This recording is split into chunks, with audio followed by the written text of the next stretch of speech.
think you can challenge me? You Chad. You've no idea who you're dealing with. It happened in a flash, under the harsh fluorescent lights of the underground parking garage at Harrington Enterprises in downtown Chicago. 1 second, the space echoed with the distant hum of the city above sirens from Michigan Avenue, the rumble of the L train. The next, Richard Harrington had his manicured hands clamped around Elena Ramirez's throat, his face twisted in rage, backed by the shadowy figures of his hired muscle.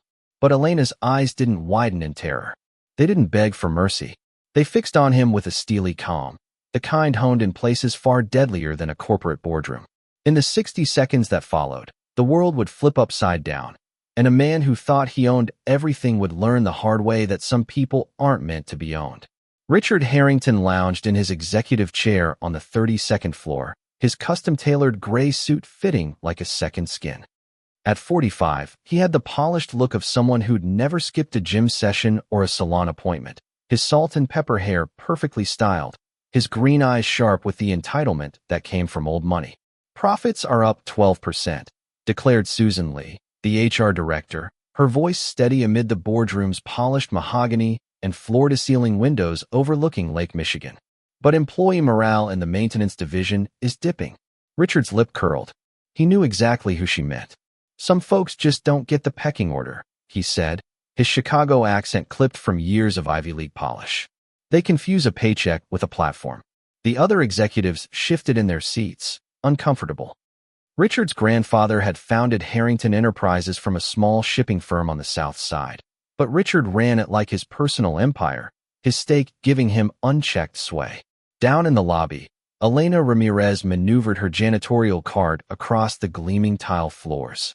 At 40, she moved with quiet efficiency, her olive skin glowing faintly from the exertion, her black hair tied back under a simple blue cap that matched her uniform. The building was a monument to Chicago's business elite: high ceilings, modern art, views of the Willis Tower, but to Elena, it was just surfaces to clean, smudges on glass doors, spills in conference rooms. She noticed more than dirt, though. Her eyes scanned constantly, a habit from 20 years in the Marines, where she'd learned to spot dangers in the mundane. "Morning, Elena," called Mike Donovan, the day shift security guard, a young guy with a friendly Midwestern grin. Unlike most, he always saw her as a person. "Morning, Mike. How's the family? Little one's teething yet? Keeping us up all night? You got kids?" Elena's smile flickered. No, timing never worked out. What she left unsaid was the decade-plus spent in Iraq and Afghanistan, leading patrols, earning a silver star she kept hidden in a drawer back home. Civilian life was meant to be straightforward, no more decisions that cost lives. "You'd be a great mom," Mike said. "You've got that watchful eye. Seen how you deal with the suits around here." Her face tightened. They both knew he meant Richard Harrington. "Some fights aren't worth picking," she replied, wringing her mop a bit harder. But deep down, her training disagreed. In the core, you stood firm against threats, protected the vulnerable. Civilian rules were different, but core values weren't. The elevator pinged, and Richard stepped out with his entourage, Italian leather shoes clicking. Elena tensed instinctively, her body remembering combat readiness. "Well, if it isn't our resident expert on everything," Richard sneered, stopping short.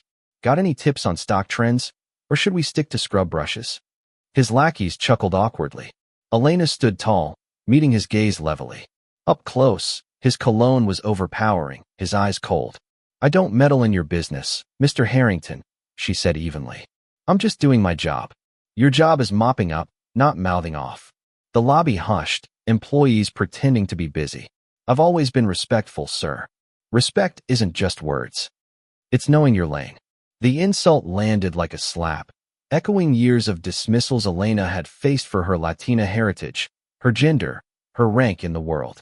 "My lane is earning an honest living, same as you," she countered, her voice carrying the quiet command of someone who'd led teams through hell. The room went silent. Richard's face reddened, employees watching openly now. He'd been challenged, and in his world, that was unforgivable. "You think you're smart?" he hissed, invading her space. "You think you can make me look small? Everyone deserves basic decency, no matter the title." In that instant, seeing nods from onlookers, Richard decided. This ended tonight.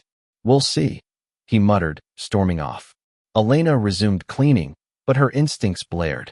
She'd just poked a bear, and in Chicago's cutthroat business scene, bears had long claws.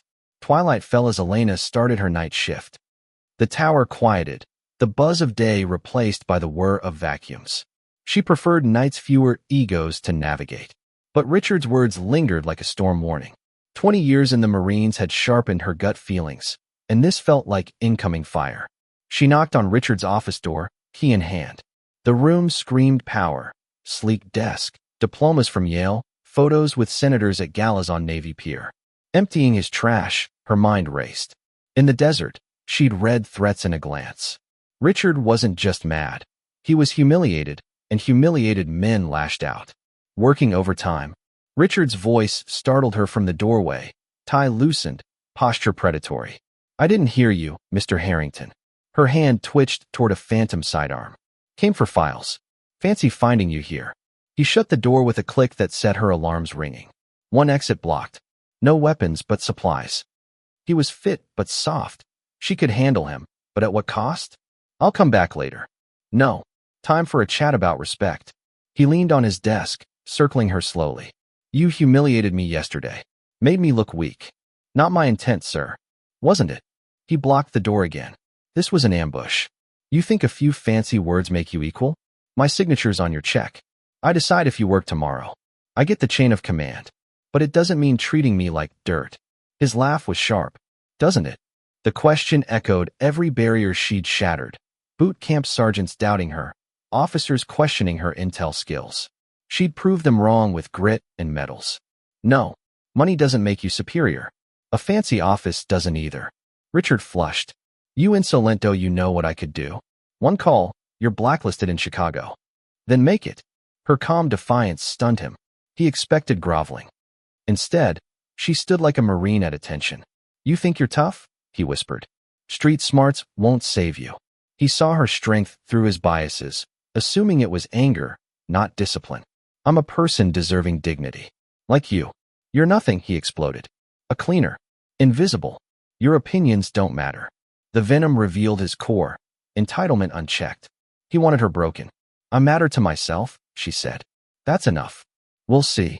The threat was palpable. Are you threatening me? A promise. Play with fire, get burned. He tossed a card at her feet, his lawyers. You'll need this tomorrow. What happens tomorrow? You learn your lesson. Elena weighed options. Fight, flee, fortify. I've never forgotten my place. It's standing for right, against bullies. She pushed her card out, dismissing him. Good night, sir. You've no idea what you've started, he called. Neither do you, she replied, a glimpse of her warrior self flashing. Richard stared at the door, fear creeping in for the first time. This nobody had unnerved him. Tomorrow, he'd crush her. Sunlight pierced Richard's office as he dialed a number from his shady golf club contacts. Victor? Richard Harrington. We talked at the club. Victor's gravelly voice responded. What do you need? A pause crossing this line was permanent. But Elena's stare fueled him. A problem handled. Discreetly. What kind? An employee who needs a lesson in respect. Message or permanent? Strong message. Personal. Business. Meet tonight. Old warehouse by the river. Cost, 10 grand. Cash. Deal. Below, Elena arrived early, in jeans and a green hoodie, blending with commuters. She sipped coffee at a diner across from the building, watching the entrance. At 7:30, Richard's black SUV pulled in, his movements jittery. Miss? Mike approached her table. Saw you from across the street. Want to talk? He sat, worried. Rumors about you and Harrington last night. Broken vase in his trash, you two alone on camera. He's calling odd contacts. Mike's 8 years in security screamed foul play. Be careful. What do you suggest? HR complaint. Paper trail. Elena shook her head. He owns too much. His dad chairs the board. Quit then. Run? Her Marine ethos rebelled. I've never backed down from a tyrant. Mike saw deeper. This is bigger for you. I served 20 years, protecting justice. Letting him win betrays that. Marines? Special ops. 2 tours Iraq, 1 Afghanistan. Christ, he doesn't know. No. Upstairs, Richard stormed into Susan's office. We need to talk about Elena Ramirez. Susan, 48, new corporate games. What about her? Disruptive. Insubordinate. I heard she defended herself when you berated her. That's not it. It's what witnesses say. I'm firing her. On what? Her record's spotless. For having guts? That's not grounds. And discomfort with a Latina woman standing up isn't either. You're crossing lines. Am I? This smells like retaliation. Richard left fuming. Susan emailed her lawyer. Disaster loomed. At the diner, Elena stood. Mike called after her. You don't have to go alone. Some battles pick you. The warehouse by the Chicago River smelled of rust and forgotten industry. Victor waited with 3 men, all hard-eyed. Richard handed the briefcase. Elena Ramirez. Night shift, alone after 11. Guard leaves at midnight. Message, scare her bad. Hurt. Terrified. They planned. Look random, avoid cameras. Driving home, Richard justified it maintaining order. But really, it was fear of a woman stronger than him. Elena mapped the building, timed patrols, ID'd blind spots. Her radio buzzed. Elena, Mike. Help in storage. In the camera-free room, Mike spilled. Richard's absence. Camera shut down order for tomorrow. He's setting an ambush. My guess too. I'll be ready. These are pros. Arm. So am I. Mike backed up. You can't alone. I've done worse. Promise. If bad, truth out. Promise. Elena prepped, memorizing the battlefield. At home, Elena opened her footlocker. Medals, Bronze Star, photos from Fallujah. A text from Mike. Cameras confirmed off. Her doorbell. Laura Bennett, nervous accountant. I overheard Harrington planning something bad. Laura saw the locker. You're military? Yes. That changes it. Why here? My sister died in service, standing up. You remind me. Laura wanted to help, but Elena sent her away safe. Be my witness to the truth. From the locker, her Beretta M9. Tonight, Sergeant Ramirez returned. The break room hosted a secret meeting. Laura, Mike, Susan, others like Frank Walsh, maintenance, Maria Gonzalez, accounting, David Chun, IT. Harrington's harassing Elena, escalating, Laura said. Frank nodded. He's been toxic forever.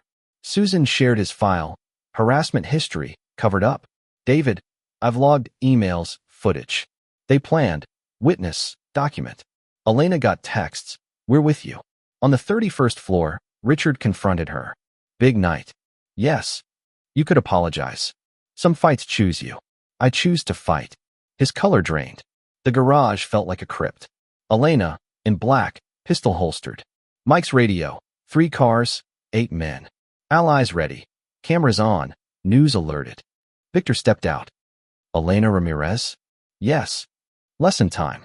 Elena triggered alarms. Lights blazed. Doors locked. The fight.